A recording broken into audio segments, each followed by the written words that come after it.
The story begins on the coast of the United States, where John, a fisherman, is taking a nap on his boat. Suddenly, he feels something tug on his fishing line. He thinks he's finally caught a huge fish, so he starts the engine and speeds off to follow whatever is pulling the bait. What John doesn't know is that his big catch isn't a fish. It's a mermaid who's fleeing with a baby in her arms. She swims as fast as she can until she manages to get far enough away from the fisherman. Then she approaches a parked boat and hides the baby inside one of its compartments. Right after that, the mermaid swims toward John and lets herself be seen on the surface. The fisherman is completely shocked because he would literally be the first human to ever see a real mermaid. But his excitement distracts him, and he ends up crashing his boat into a lighthouse. That impact gives the mermaid the perfect chance to escape without any trouble. Meanwhile, far from there, a couple named Sharon and Whit arrives at a paradise-like island where they want to start a new life,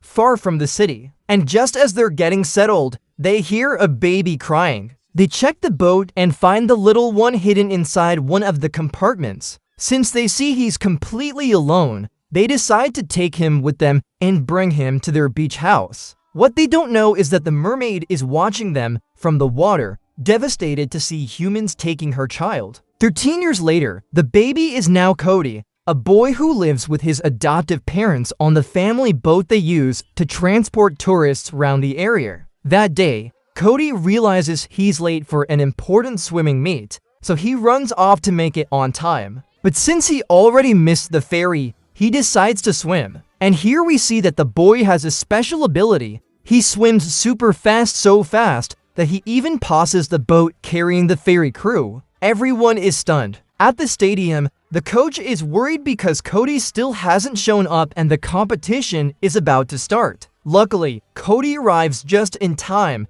grabs his gear, and gets into his lane. The starting shot is fired and the swimmers dive into the water. Cody competes neck and neck with Sean, who is basically his eternal rival in these tournaments. But despite Cody's incredible speed, Sean wins first place again. Even so, the coach is proud because both boys make it to the podium and announces that they'll now be able to compete at the state level. While they're talking, everyone notices that Jess, another student, has accidentally fallen into the pool. Cody jumps in without hesitation and rescues him immediately. But before Jess can even thank him, Cody is already gone. Elsewhere on the dock, John returns from his fishing trip. His co-workers make fun of him, as always, because he still insists that mermaids are real. Despite the laughter, John swears that someday they'll regret not believing him, and he heads to the storage room to check the fish he caught that morning. Later, Cody is at school receiving congratulations for his performance at the competition,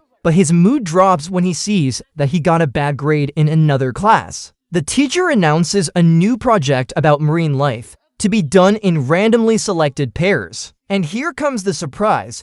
Cody gets paired with Jess, the same boy he rescued from the pool. To break the ice, Jess tells him that he knows a lot about sea animals, so the project will be a piece of cake. But Cody says they'll think about that later because his birthday is coming up. And he takes the chance to invite Jess to his party, hoping they can start getting along better.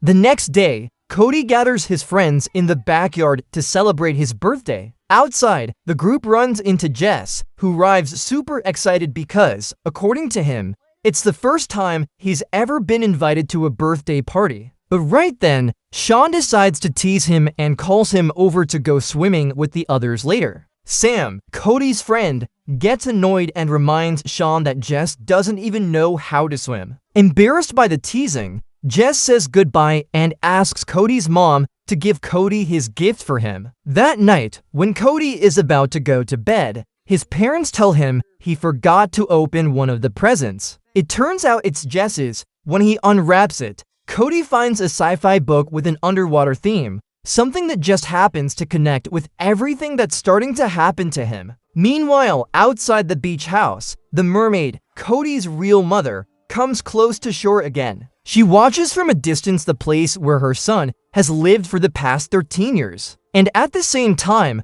Cody begins to have strange dreams, visions of a woman deep in the ocean. but his alarm interrupts the dream abruptly. Half irritated, Cody tries to turn the alarm off, but as soon as he touches it, the device gets hit with an electric shock and becomes completely useless. Cody is left confused, not understanding what's happening. He goes to the kitchen and grabs the milk carton, but when he tries to set it on the table, he realizes that it's stuck to his hands, as if he were glue. He has no idea what's going on. A little while later, Cody finds Jess studying some tide pools on the beach. As they talk, Cody admits that he's not interested in any of that, which is why he always gets bad grades in biology. Jess explains that it's not as complicated as it seems, and Cody asks if there's any way he can help him raise his grades. Jess suggests something simple.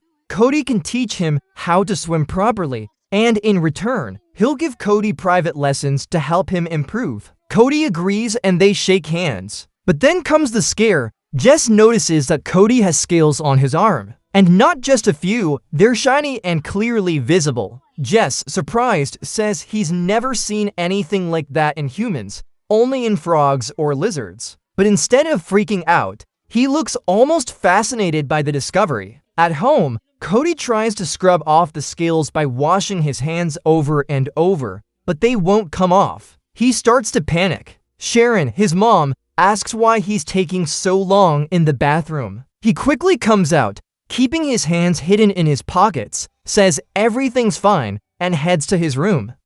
The next day at school, Jess asks how things are going with the scales. Cody, annoyed and trying to keep anyone from overhearing, insists that nothing weird is happening anymore and asks him not to talk so loudly. To change the subject, Jess reminds him that they need to get started on their biology project. Cody suggests going to his house, and although Jess agrees without much enthusiasm, the two begin walking toward the docks. When they arrive, Cody starts looking through some stuff inside one of the storage sheds. Jess warns him that they probably shouldn't be in there. And just then, John shows up. That's where we learn something important. Jess is his son. John looks at Cody and recognizes him, the kid of the couple who run the tourist ferry. Then he asks if they've ever seen anything strange in the water. Cody, confused, asks if he really believes in mermaids. John answers yes, that he's seen them with his own eyes. Obviously, he's talking about the mermaid he saw 13 years ago. Cody's mother, Jess, trying not to scare his friend with his father's intense attitude, changes the subject and reminds him they need to start the project. And so, the two head to the pier to collect shells and take notes as part of their biology assignment. The next day, Cody gets a perfect score in biology class and gets super excited because his grades are finally improving. But that excitement doesn't last long because another strange symptom starts appearing, a thirst that seems impossible to satisfy. The boy drinks water as if he'd been wandering in a desert for days. But no matter how much he drinks, his body keeps asking for more. His parents, of course, start worrying. Cody insists he's not sick, that he just has a lot of thirst, but he also tells them that a kind of greenish, scaly rash keeps showing up on his skin. Then he asks if maybe it could be something inherited from his biological parents. Sharon calms him down and assures him it's not, that it's probably just some local pathogen, nothing important. That night, Cody goes to an amusement park with Sam. They're chatting at a food stand when, out of nowhere, Sam grabs his hand. The moment she does, her hair starts lifting up, as if it's full of static electricity. Cody can't help laughing. Sam, confused, asks if there's something weird on her head, but Cody says no while trying hard not to burst out laughing as her hair practically floats in the air. Later, Cody keeps reading the book Jess gave him. When he lifts his water bottle to drink more, he realizes it's stuck to his hands. And when he tries to lean against the wall, he gets stuck to that too. Growing more desperate, he screams for his parents. Sharon and Whit find him literally hanging from the ceiling. The scene is so ridiculous that they have no choice but to call the town doctor. After examining him for a while, the doctor says he has a diagnosis, but asks to speak with Cody alone. The next morning, during swim practice, Cody tells Jess what the doctor said. The big diagnosis was puberty. Obviously, Cody is furious. Jess notices that Cody's situation is getting worse and decides to seriously help him. The two start doing their own kind of homemade scientific research to figure out what's happening to him. And they discover some impressive things. Cody can command fish, he can light up bulbs with electricity from his fingers, and he can swim at superhuman speeds. At sunset, when they're about to part ways, Jess tells him he should stay out of the water as much as possible. But Cody refuses. He says the water is the only thing that makes him feel normal. Plus, the swim final is just a few weeks away, and he won't just quit like that. That night, Jess goes through his father's records about mermaids and sea creatures. John shows up and starts telling him various stories he's heard over the years. Among the things Jess finds, there's an article saying that mermaids begin transforming around the age of 13, and John confirms it's true. At that age, the fish half starts to show.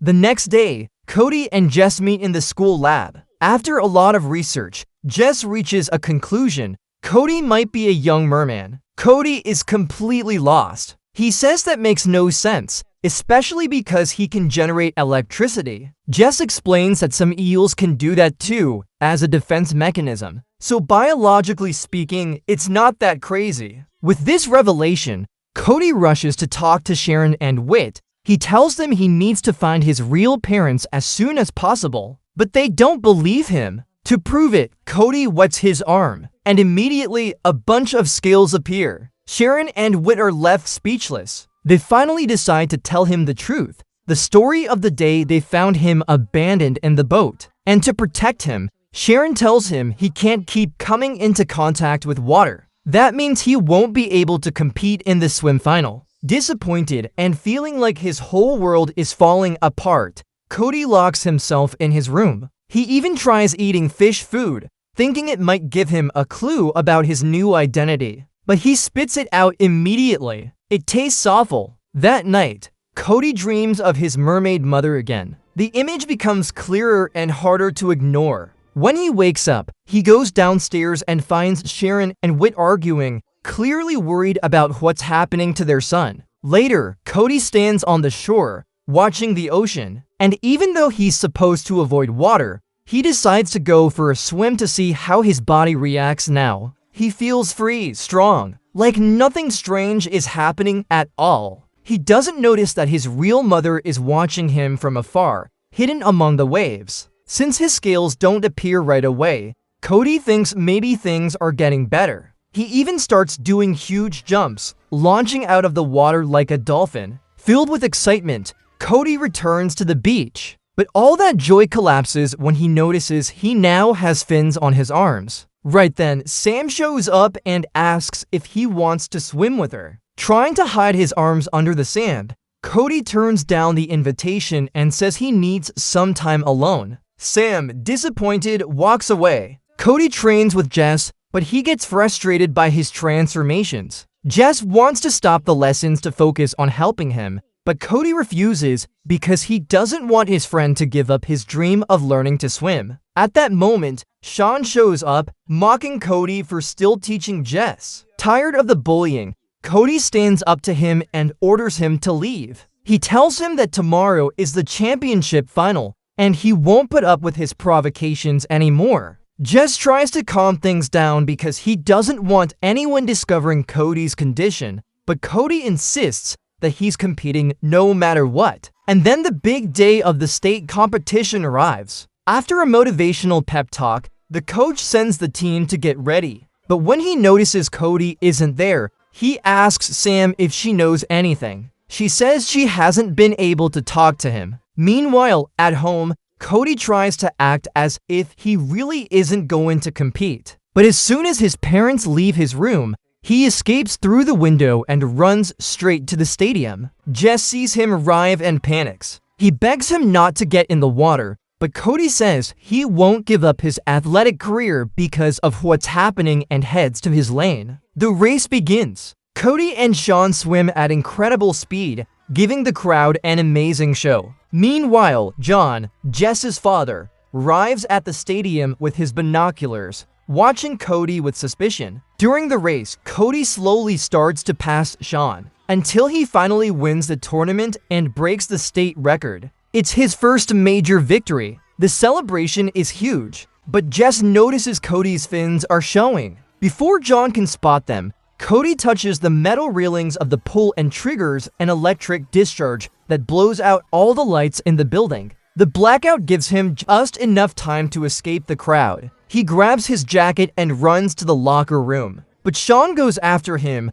determined to figure out how he cheated. Cody hides up high in the locker room while Sean threatens to ruin his career once he learns the truth. Eventually, Sean leaves without realizing Cody was right above him the whole time. Cody slips out the back door, where his parents are already waiting. They take him home, unaware that John is watching from a distance. Back home, while Sharon tries drying him off, they ask if anyone found out his secret. Cody says no, he managed to hide his fins just in time. That's when Jess arrives and tells them that Cody's disappearance after breaking the record is causing a huge scandal. Everyone at the competition is talking about it. Moments later, Sam shows up and, when she sees the fins on Cody's arms, she faints. When she wakes up, she's furious, confused, and in shock. Cody tries to explain and begs her to understand, but she wants nothing to do with it. She says she doesn't want to be involved in that craziness, and before leaving, she promises she won't tell anyone, but still walks out completely shaken. The next day, Cody meets with the swim team, but Sean wastes no time accusing him of using some kind of chemical substance to win the competition. On top of that, he starts intimidating him in front of everyone. Tired of the accusations, Cody snaps and charges at him, starting a fight right in the hallway. Jess tries to intervene to calm things down, but when Cody hears more of Sean's insults, he tries to hit him again. Just in time, a teacher appears, breaks up the fight, and orders both of them to leave immediately. That night, Cody decides to clear his head and goes back into the ocean. As he approaches one of the lighthouses, he finally comes face to face with his mermaid mother. He's overwhelmed with emotion, thrilled to see her for the very first time, and tries to communicate with her, but suddenly, John's fishing boat appears. The mermaid tries to escape without being seen, but the fisherman manages to spot her, and he also notices that Cody was swimming right beside her. Terrified, the boy swims back to the shore and runs home. Before going to bed, Cody calls Sam and begs her to meet him at the coast the next day because he has something very important to tell her. The next morning, Jess discovers that his father is preparing huge traps to capture mermaids. Horrified, he runs to the beach to warn Cody. Meanwhile, Cody meets with Sam after apologizing for everything that happened the day she discovered his secret. He tells her how much he has missed her. A bit calmer now, Sam listens, and Cody decides to take her into the water, where his fins appear again. There, he tells her that his real mother has come to meet her. When Sam sees the mermaid with her own eyes, she's completely amazed. But at that moment, Cody feels a sharp pain. His scales start to dry out, and when he looks down, he realizes that his legs are beginning to turn into a large fish tail. Panicking, Sam rushes to get Sharon and Whit, as Cody begged her to do. Meanwhile, his mermaid mother tries to reach him, but John appears and manages to capture Cody. Jess, seeing that his father has taken his friend, runs to the boat to try to rescue him. Overjoyed, John says he only needs a few seconds with the boy to lure the mermaid and trap her. And just as expected, the creature swims toward the boat to save her son. The fisherman activates his trap and captures her with a net. Desperate,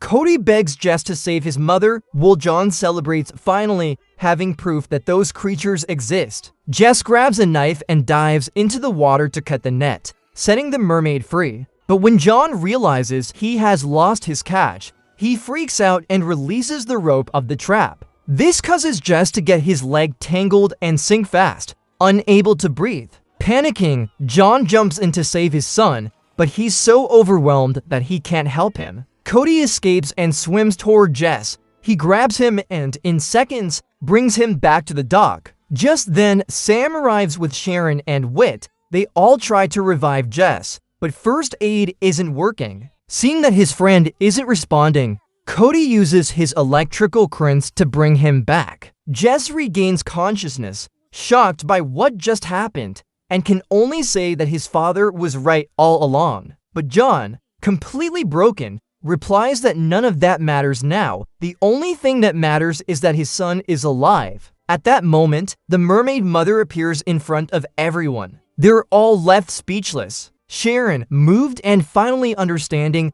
what Cody truly needs, accepts that her son must follow his destiny with his real mother. In the end, Cody thanks all his friends for standing by him through this entire chaos, then dives into the water to reunite with the mermaid, who is happier than ever to finally take her son home. Don't forget to like and subscribe and let me know what you think about this movie.